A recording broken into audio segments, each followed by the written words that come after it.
Greetings and welcome to Maisha Kazini. We are back with Dr. Mordecai Ogada talking about the events that we are seeing as we head towards the elections in August. So karibu Ogada. Asante sana. Where as usual, things are getting thicker, the stupidity is increasing, but we must pull it apart as always.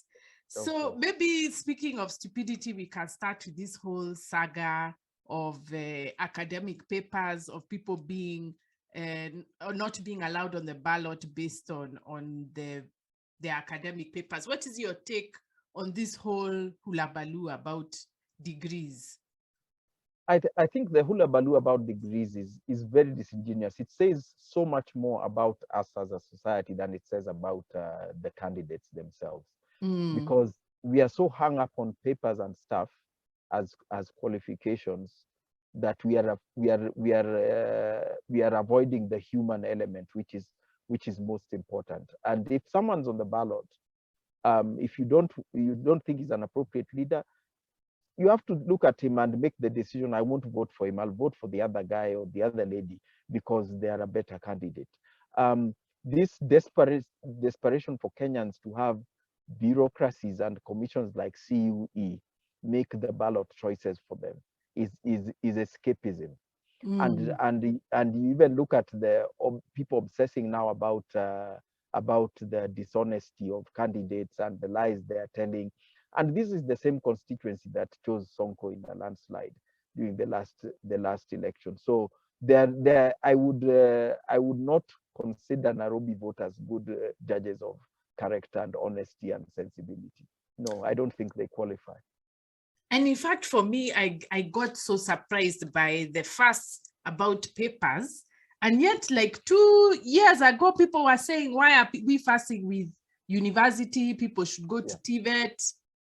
I don't understand this hypocrisy. It's terrible because in Kenya, actually, the moment you say something is a requirement, people will go underhand to get it. And this is not, when we're talking about elections, this is not just the academic qualifications. There's the certificates of good conduct, there's the CRB clearance, HELB, and all these.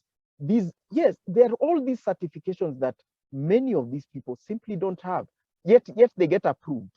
And look at how many times has a candidate like Sakaja been approved, then withdrawn, then approved, then withdrawn, and all that. And this is bringing the institutions into disrepute. It's less about the candidates, it's more about the institutions and the electorate now. And then, gosh, imagine the impact of this going forward. This, after all this has died down, people have been voted, it will be the universities that will be bearing the brunt of this nonsense.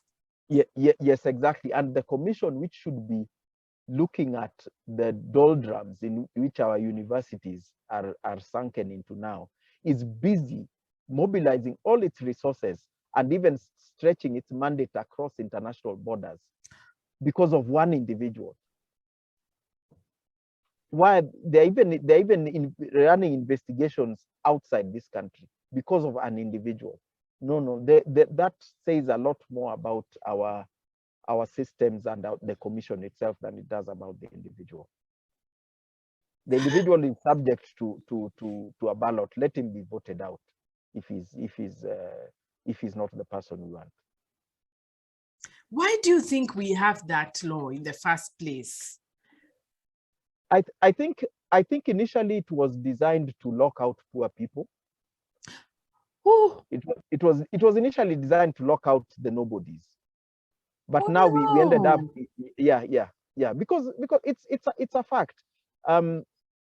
Even the constitution says that things like leadership, we should just have sound mind Kenya citizen over 18. That's the essence of democracy. When it's not an appointed position.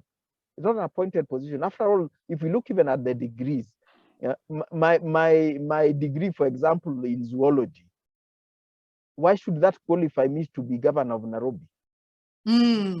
What part of my zoology training will I apply in the governor's office? So we can't just, that means we've concentrated on the paper, not even what the qualification is. Some are engineers, some are scientists, some are doctors. How many doctors do we even have in political offices where yet we have a shortage of doctors in this country? So I think a degree in itself as a paper, without, even for jobs, they say we want a degree in accounting, a degree in education, a degree in this. What's this? Just a degree, a university degree. And you remember even our first conversation on this channel was about these degrees and the way the university had lost its direction. So now we are obsessing with the papers and not asking anything about what education is actually about. So exactly. So we are now saying this guy is we talk about someone, say he's a mkora, he's this, he's that. But so if he had a degree, none of that would be a problem. Is that what we are implying? That none of his personality flaws would be a problem as long as he had a degree? I'm not sure what Kenyans actually think these degrees are. It's a very strange thing. I think it's also a form of sadism where we like people being caught without certain documents and then we feel happy. You know, like the nurses. Immediately it's announced, oh, their English grades are bad. Then everyone starts having fun. Yes. Some time back, some bunch of students went through engineering course at Egerton. Then suddenly they were told their engineering qualifications are not recognized by, I think, whatever. The engineering board. The engineering board in Kenya. And then it's all over. It's suddenly another story. So what have we been doing? I'm beginning to give up on these papers. Like, for real, I no longer see the point. No. Imagine I teach for those papers, but I no longer see the point of these papers. It must become about the content of someone's intellect, their learning, not just in class, but from life experience and how they interpret what they see. That's knowledge, sort of wisdom, intelligence, whatever you call it. That paper is just, it's a technical thing. It's like applying engineering solutions to human problems. The way we thought IFMIS would cure corruption. Oh yeah. Or CBC would cure all the problems of education. We get formulas. Back in the day when government officers or accounting officers would write a check and sign it, there's a check and there's a signature, and that check is evidence of correct payment or corrupt payment, whatever the case is. But if it's now, people have heard since the NYS scandal, you had someone say, someone stole my password, someone did this, someone hacked the system. You know, those things can't happen if it was about a check. So engineering solutions just create new avenues that were not used before. That's why requiring degrees just creates corruption in universities and amongst academia. That's the net effect of the degree requirement. After August and just before elections 2027, we will see. Yes. And even so, there was some video that went viral online about some guy making a long rant about Sakaja, about how he's so dumb, he's so lazy, he should even have bought a degree in this. All this time he has been doing. What has he been doing? Like, this guy, so, you know. The Commission for University Education is slowly unclothing universities without knowing. The Sakaja saga is just unclothing universities, and soon our academia will be naked, and we'll have to start asking questions. You know, I have given up on calling universities a place of knowledge. I think it's now just become show. It's show, ceremony, papers, and a gown. The kiosks and they sell things. Yeah, that's it.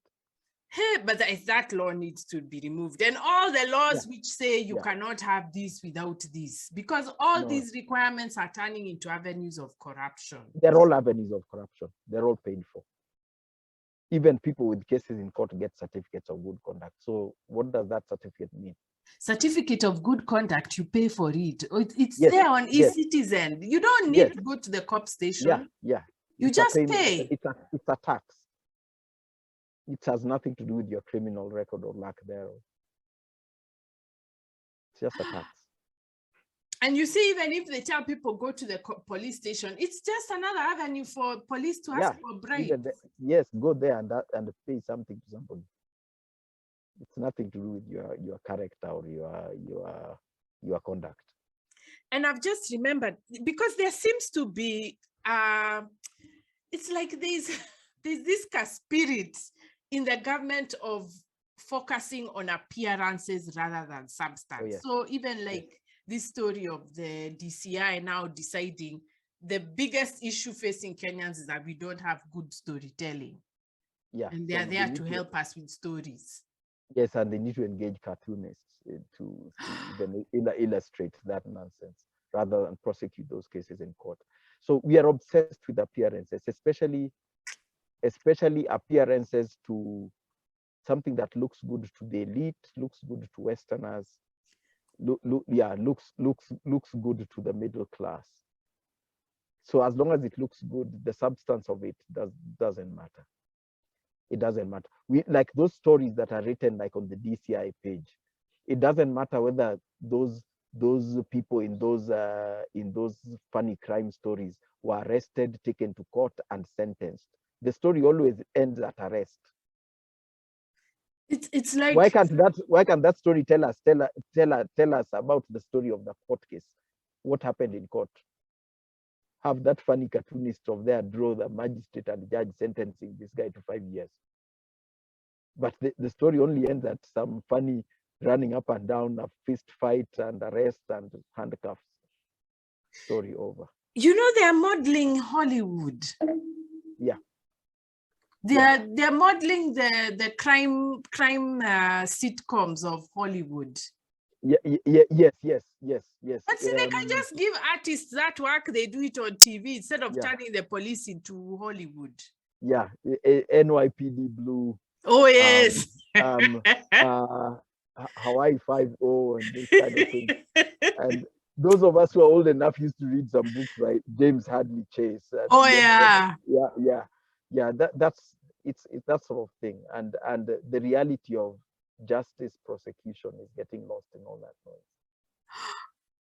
Hey, this is such a pretentious country. What? It's completely. We're so pretentious. And at least those of us, the civilians, the average person, should have the luxury of pretense and escapism, but not government departments. A government can't be pretentious. Let Mordecai be a pretentious person, not the police. Not the police. They're meant to be doing law enforcement. Good. Wow. And then speaking of pretentiousness, this Wajakoya candidacy. Yeah. Oh. Wajakoya is he's the clearest symptom of the intellectual rut that this country has gotten into. And and my personal experience is that whenever I talk about these manifestos that are being bandied about, is this okay and all that, and I mean, my interest is conservation, so I even put something online asking, did any of these guys talk about conservation, tree cover, wildlife, this kind of thing? And people are flooding my timeline with the nonsense quotes about Wajakoya and his long rant about sale of hyena testicles and all these kind of things. Yes, he said that. He said that. And I'm like, deal. And I'm telling that, I tell people, like, this is the symptoms. This shows just how dumb we've become. You are so desperate not to think about and interrogate what Ruto was saying, what Raila said, what whoever Azimio said, whatever. You are so desperate not to think about that stuff that you're busy trying to this escapism with the Wajakoya's nonsense. I mean, even his central theme, which is marijuana, that involves, someone should ask him, okay, fine, you want to do this marijuana thing, are you going to change the law? Yes. How are you going to change it? How many MPs do you have in the Roots Party to change this law in Parliament. And if he says I don't have any MPs, then okay, just shut up about that. That's bullshit. You're not going to change the law with no MPs. Presidents don't make laws. He says, I'm going to hang these people. Capital punishment is a serious issue. Are you going to implement? Are you going to, if you win the presidency, are you going to sign all the death warrants before that the previous presidents haven't signed? Are you going to sign those before you start to sentence you out? And are you a court and a judge? And this guy, no one asks these questions, but instead they start playing reggae music and saying Wajakoya the Fifth, and they get excited when this guy appears in torn jeans and funny bandana on his head and this kind of thing. It's a symptom of just how desperate we are not to think. We are so desperate not to think. For me, the thing that bothers me is that there's also an image of youth that is being promoted through him. The image is youth are not serious. They just want to smoke things. They can't have a sustained they're scruffy. They can't have a sustained conversation about real issues. Yes. The youth and the many youths in this country who are trying to do serious work, who are trying to dress well, who groom themselves well within their limited means, even those who play reggae music and play it well, they're being sort of denigrated all the time. The other time there was some party that even used some guy's music without permission. And these are the things that none of these parties has come up with anything that is worthy about sports. Sports is something that's almost exclusive to youth. Apart from only golf is played by old people in Kenya. All the other sports are about youth, but look at how we are not serious about sports. Our government has never been serious about sports, certainly not in my lifetime. And if anyone, so youth is not lip service. They think putting some pretty young lady or handsome young man on the podium to say a few words means you care about the youth. No. Ministry, they say we are going to have ministry for youth. The ministry for youth is useless. Youth should be taken care of by Ministry for Finance, for Health, for Sport, all of them, for education. Education is almost mainly 95%, youth. Yeah, 95% of people learning are youth. If you do maybe postgraduate, then you find people who have come out of the bracket of youth. So there's no ministry saying that now youth things are there. Youth things are in CBC. If you care about the youth, you'll be talking about CBC. You'll be even talking about farming. Many farmers are young. If you're talking about the arts, that's the youth. But these guys don't care. So they say we are going to form a ministry of youth. We are going to have X number of youths in the cabinet, and these will be relatives and so and so and so and so. It will be sons and daughters and relatives. So it's window dressing. It's actually window dressing. So someone like Wajakoya is a complete distraction, absolutely useless to anybody. And the amount of noise and buzz he creates is just a symptom or indicator of how far we've fallen intellectually as a nation. But also, I mean, I don't know, I think the media have an interest in pushing that narrative, the way they are so excited about it. And then, the way you're talking about the lack of engagement and refusal to think about what is happening politically, our media are incompetent on that front. They don't know how to ask the right questions. And so Wajakoya fills that gap. Yes. And these questions I said people should be asking Wajakoya. Wajakoya had a press conference. He's appeared in these TV stations. None of them asked him those questions. And what are they asking?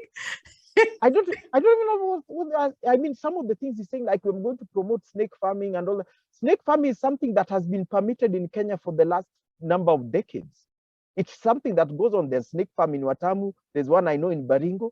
They all do snake farming and they extract venom and all that. So this has been there. And KWS can tell you that this has been licensed for decades. So what does it mean I'm going to introduce snake farming? And and no one asks these things. Suddenly the media is supposed to ask these things, but they bring him there like what and ask some sort of fluffy questions like, what are you going to do about corruption? Then he starts saying, I'm going to hang these corrupt people. Even if there was death penalty in Kenya, he wouldn't be the one. It's not the president who hangs people. But no one asked him like, oh no, as the president, what will your role be in the judiciary? No one asked him that question. Yet he's a professor of law, so he shouldn't be able to answer that question. It's like this is officially endorsed stupidity. Yes, yes, yes. It is officially endorsed and cultivated stupidity. Absolute nonsense. Absolute nonsense. And I think the part that has shocked me, because before I was like, whatever. But the part that shocked me was how the media all of a sudden were promoting this guy. Yes. And then you start seeing people smoking and then people putting these tweets. Because he has a social media machinery. If it's not his, it's for the maybe NIS, I don't know. Yeah, there is a social media, there's a whole media machinery behind him. There is nothing he says that is worthy of discussion, but there are all these memes, cartoons about him, quotes from him, Wajakoya the fifth, Wajakoya the fifth, Wajakoya the fifth. There's so much buzz around him, but there is nothing there's nothing he says or does that's of any consequence to anybody. I mean, if you see the buzz around someone like Raila Odinga, for example, we know where the buzz comes from. We know what he's been for I don't know how many decades and how long he's been active in politics and what he's said and what he's done, and there's been books written about him and that. Likewise, the other side, the buzz, we understand what it's about. What's the buzz about Wajakoya about? It's jokes, and memes. Yeah, artificially pushed. Definitely he has a social media or AI something behind it. And then, I feel so bad that they use the Pan-African Reggae Colours. So, I mean, what are we saying about Africans? Yeah, denigration. I once saw I saw may have been on Facebook or something, but someone from the Rastafarian movement who actually called this out and said, this is rubbish. This guy, we don't want to be associated with this guy. We are a movement, we have some philosophy behind us. And we have aims that this guy has nothing to do with us, and what he's just a cartoon out there. Because I've taught, when I've been teaching about the Black diaspora, I mentioned Rastafaris. I mean, all those politically potent messages, like the other day I was listening again to Bob Marley's what's the redemption song. Now all that is being associated with some fool running for office. I can imagine it's Madarao for African knowledge. Yeah. Look at that. Look at all the philosophical things you got down from like Haile Selassie and all that. And then you think that idiot Wajakoya now is sort of the face of that. It's rubbish. It really is. Yeah. God. And no, this is just wrong. Even serious reggae musicians, who would want to be associated with that guy? On what basis? Do you know it's a deep hollowing out of African knowledge wherever it will come from? You just mock it, make fun of it, and then block the access of youth to that kind of knowledge. So if people, the first time they are seeing this red, yellow, and green and black, the first time they are seeing it is with him, you've ruined any access they might have to the wealth of knowledge behind those colors. Exactly. No, this is and now we are creating facades. We are creating facades which are like those Hollywood film sets, like there's a street that shows there's houses, but they're just cardboard. There's no house behind there. It's just a shop front kind of thing. That's what we are creating in Kenya. And the substance is, we are draining the substance out. We're draining the substance out every single day. It's like we are killing our future. We are killing our future, yeah. I'm talking to people now who I've known for years, and they're telling me such rubbish. I'm just like, what happened to you? What happened to you? What is it we do that can actually seems to like delete or format knowledge that someone had? People are formatting, they format, I had this. Tying this Wajakoya story to now what we are saying about the papers, this fetish for academic papers. Yeah. It's like underlying all this is Kenyans being too scared to take responsibility for their decisions. They want somebody else to decide. Yes, yes. That's what it's all about. They want to decide based on his papers. They don't want to look at the man. They don't want to look at the woman, hear what he's saying or she's saying, think about how it will affect me and my children and my family and my business. We don't want to think about that. We want that Chacha Nyaigoti to decide for me who will be governor of Nairobi. And down to very basic decisions. This is something terrifying us. We don't want to talk about even those of us who see our children suffering under CBC. We don't want to talk about it because Magoha decided for us that it's good. And Uhuru told us it's here to stay. And Magoha told us the train has left the station. So we don't want to think about that. They've decided for us. I remember the time the BBI, you remember how many people said, so and so has read it. How many county assemblies passed it without opening it? Because so and so has read it and told us it's the right thing. And the same thing. In fact, most of us to this day never saw the document itself, the public. We never saw it. We supported something we didn't know. We supported something we didn't know and something we hadn't seen, or we were against something we didn't know or hadn't seen. So Kenyans have this terrible, terrible phobia of thinking and making decisions and taking responsibility for it. And I just don't know how we can escape from that. We are constantly looking for things or people to tell us what to think. Because when we talked like about cotton, I drew from what I've seen and heard years and years ago, and people keep asking me about why you are against what so and so is saying, and what so and so is saying. They're asking me about today or this year, and I'm talking about what's happened over the last 30 years. In fact, earlier with that story went up to before independence. Yes, it's happened over the things that went wrong have gone wrong over the last 50 years, and there you are screaming at me because of what somebody is saying today. What somebody is saying today is like, doesn't matter in the big picture. It's just a narrow picture, this tunnel vision. In fact, it's about who's saying it.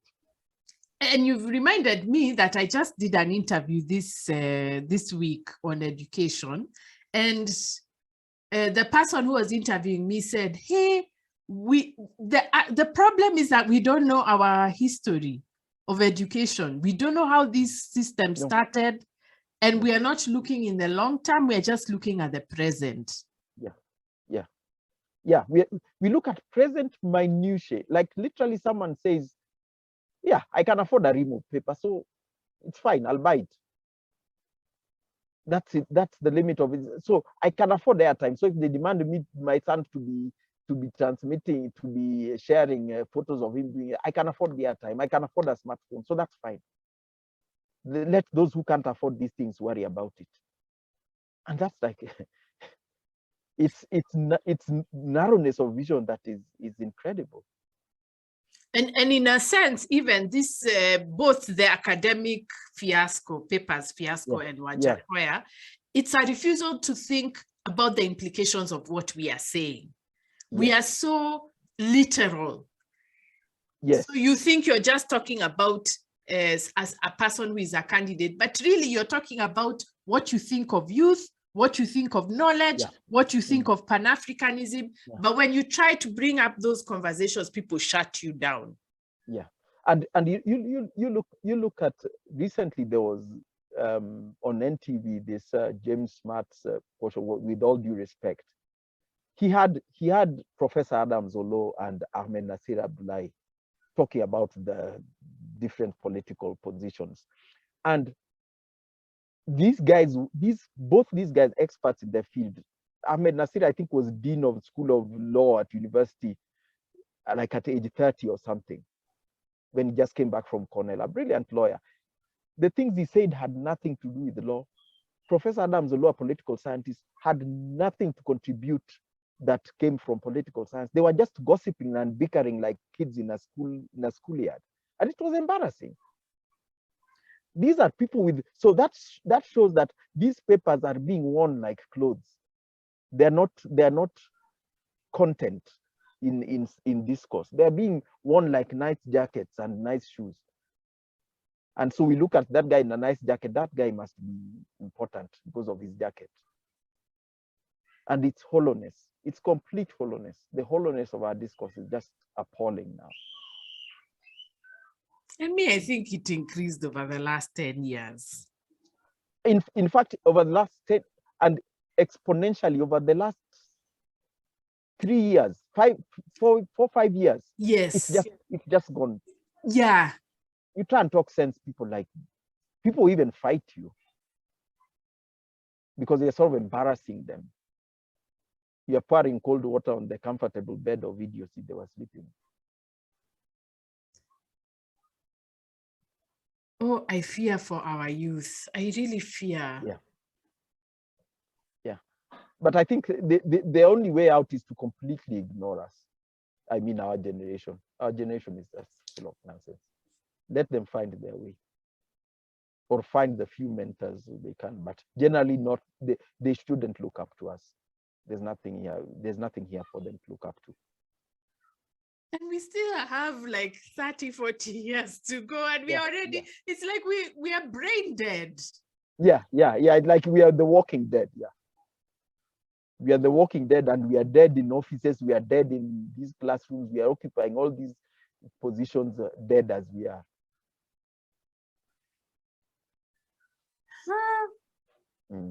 That's the challenge we have today.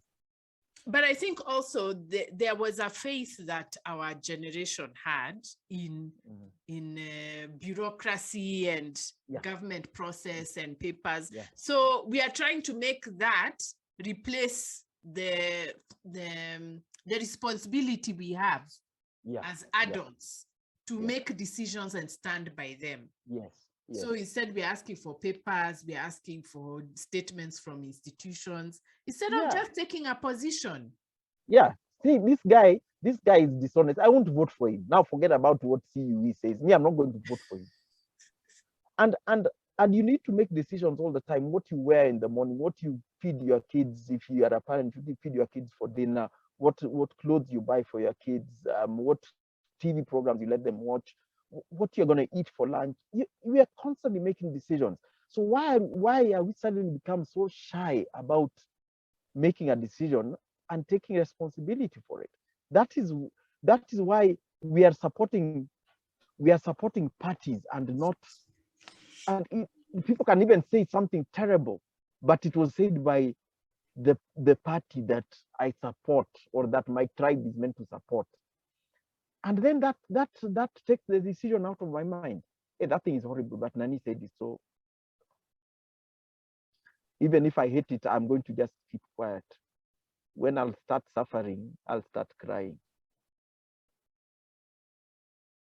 It's a terrible, terrible tyranny we've imposed on ourselves. There's no tyrant up there. The tyrant is us. It's a totalitarianism because the thinking is not being allowed within the system. And if you try to get out of it, people punish you with abuse. Yes. Even you post something on your page online, there's someone who come and attack you. Why are you saying this? You even think, if you think about the mentality of that person, if they hate what you said, why didn't they just scroll on and ignore you? But you hurt them somewhere. I'm comfortable here not thinking, and you're bringing this nonsense here. I was trying to forget this stuff, and you're reminding me.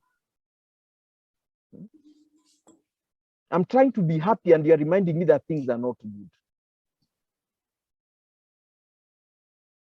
You're reminding me that life is expensive. It's not that you are the one selling Unga at 200. And that's it's like that's what ails us, and we keep looking for a face and a person, like this is the guy hurting me. No, no, no. It's what's hurting us is within. Hey, and then going now to our neighbors in Tanzania and in Ngorongoro and what they are doing. I mean, oh. I mean that's one of the most. It's a tragedy of our times. But being in the conservation sector, a lot of people have asked me about it, and it is not new or unique. Every single park you see and know around here was created like that, with violent displacement of people. It's just that this one has happened in the era of social media, fast information flow and all that. So it's hypocrisy. We've been glorifying these empty landscapes for years. Magical Kenya glorifies it. All our travel agencies glorify it. We've come to think that the ideal rangeland is a rangeland that has no Maasais, has no livestock, has no pastoralists. That is what we all aspire to.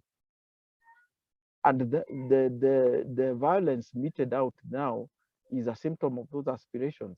I was appalled to see some letter written by a group of 250 scientists, wildlife biologists, protesting against that.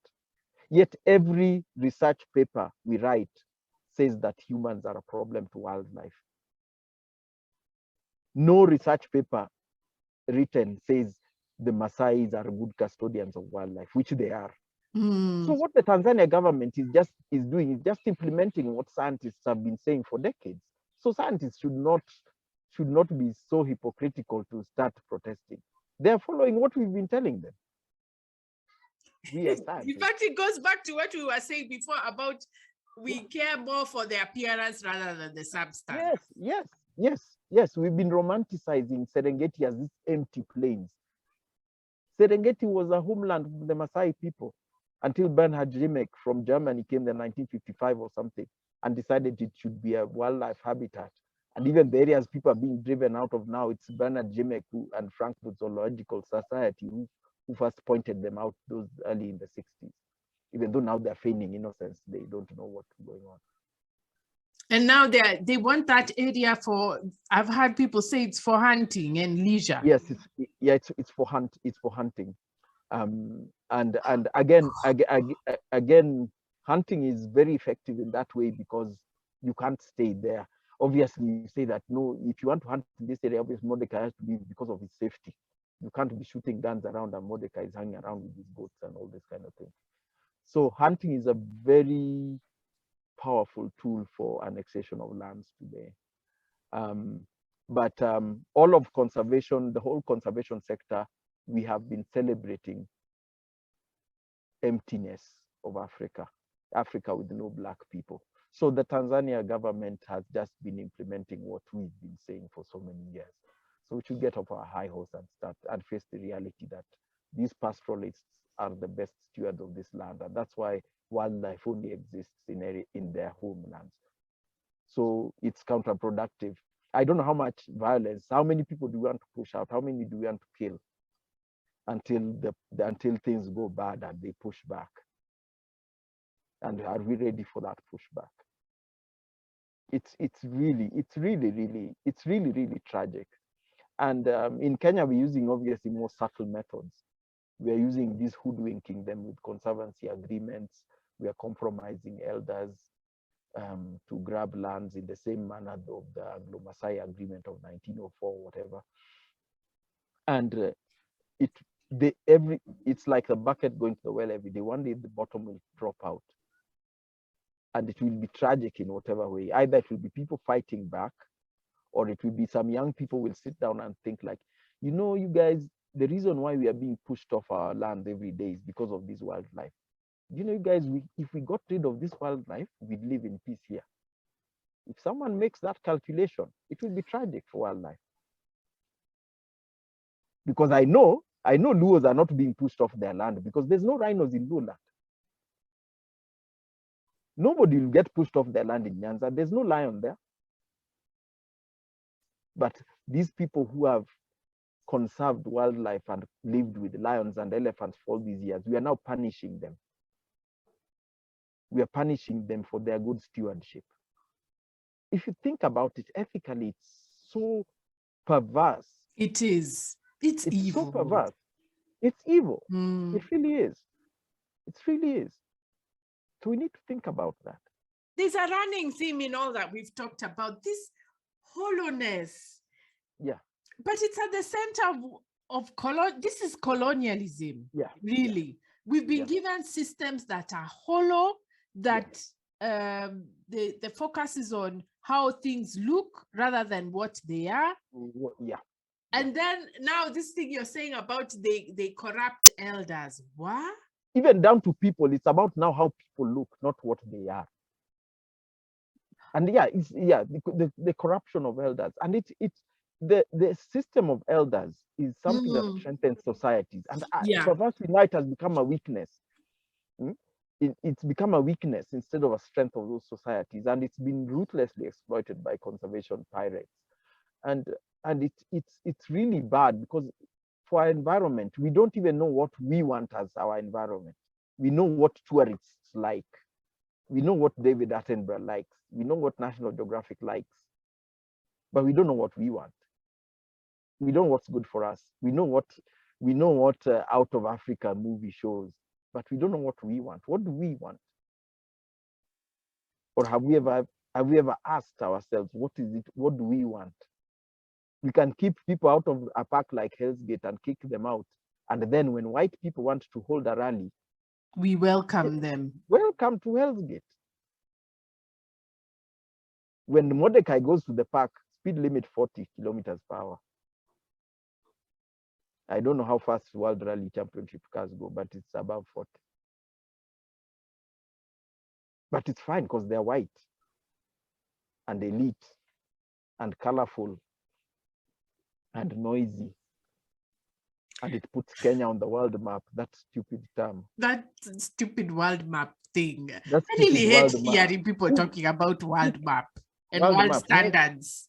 We are there. No one's putting us there or removing us. We have always been in the world. We've always been there. Hiya.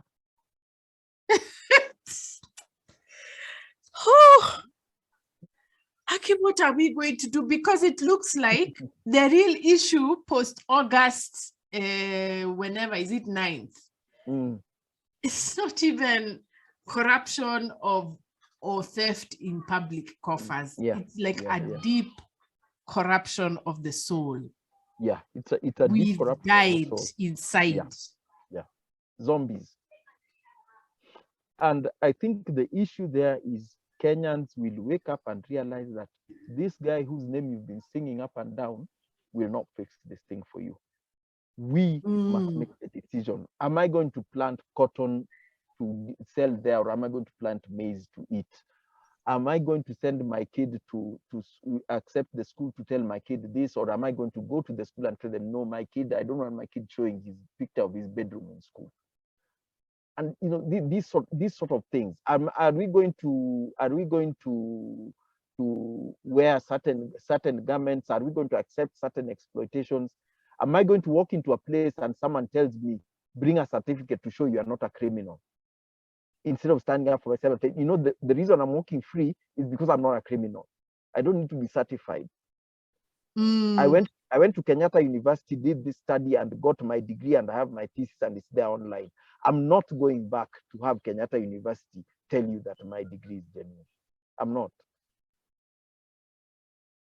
We have to make those decisions at individual level. Then that's the only way. We start within our families and homes and etc. And then we'll change this society. Otherwise, if you put together 10 million hollow people, you have a hollow society, whereby 10 people with substance is a family with substance,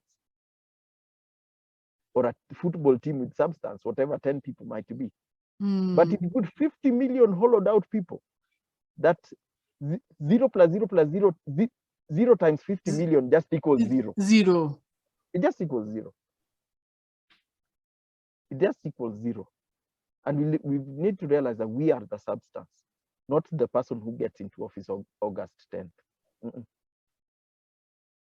And people have to put in the time. I mean, oh yes, you know, this thing of saying that, oh, I was not taught in school. Of course, the school will not teach us. Why would it? It's not in their interests. At my level of education, I can safely say that I know what I know in spite of it all, not because of it all. In spite, the most important things I learned even from my PhD were those that were not in my proposal. The things I observed while doing the work. And we have to read. We have to read even now. Yes. We have to keep reading relentlessly. Relentlessly. And stop expecting someone to read for us, make the decision for us, and all that. So what are these elections about? Because really, what we've been talking about has an implication for what should we expect post? I mean, what are we doing during the election? Because I don't think there's anything substantially political we are doing. We are just involved in a reality show, and we're going to pick the people we like. The characters. The characters we like are the ones who sound the most credible. But after that, what is the work that we have to do? I think the work that we have to, first of all, the people we are going to pick, I encourage people to go and vote. The people are going to pick, you are not picking the person to lead. You are picking the person who you are going to harass, who you are going to disturb, who you are going to criticize day and night. You will even heckle him in meetings if he's not doing the right job, or him or her. So we are picking our servants. We are picking our victims, and we have to whip them thoroughly after that. So let's not think that by saying that, I mean the change that will happen. Change will happen after August 9th. But the change that will happen will come from us. It won't come top down. Exactly. It will come from the bottom going up. Yeah. Yeah. We have to harass, especially even now. I tell you, when you support someone, any candidate you support now, harass them, question them, criticize them, and be merciless on them. That's what they owe you. We owe them nothing. They owe us everything.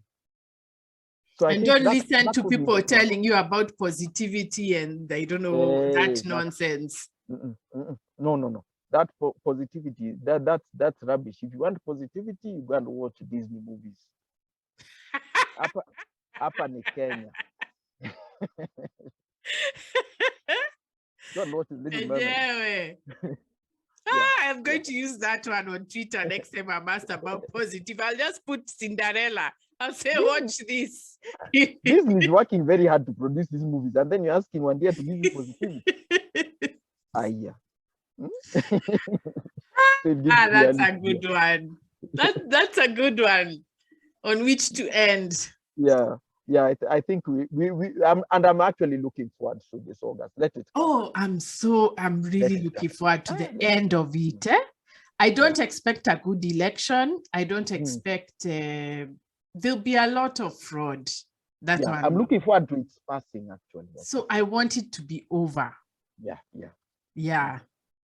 Then we continue the work, because even in a sense, even what politicians are talking about now, it's us who put it on the agenda. It's people. Yes. If not, they would have still been telling us about tribe and I don't know what else. Yes. But now they can't. Yeah. That's why they're struggling. They see restless youth, then they say, okay, we'll make ministry for you. Yeah. They see prices have gone through the roof and we are going hungry. They say, okay, we are going to reduce prices, which they did by 2 bob. But it's like... it's us who put the agenda. These guys cannot carry it for us unless we are pushing it. No, we have to push them and we have to ride these guys mercilessly. Don't give them a moment's rest. From 11th, them or whenever the day people are sworn in, you start disturbing them. You start criticizing left, right, and center. That's how we make this country work. Okay. Thank you so much. We'll be back, I'm sure, pulling apart the extra nonsense that we've gotten as we head towards elections. Yeah, I'm sure a lot more will come up. All right. Thank you very much. Okay, not at all. Bye.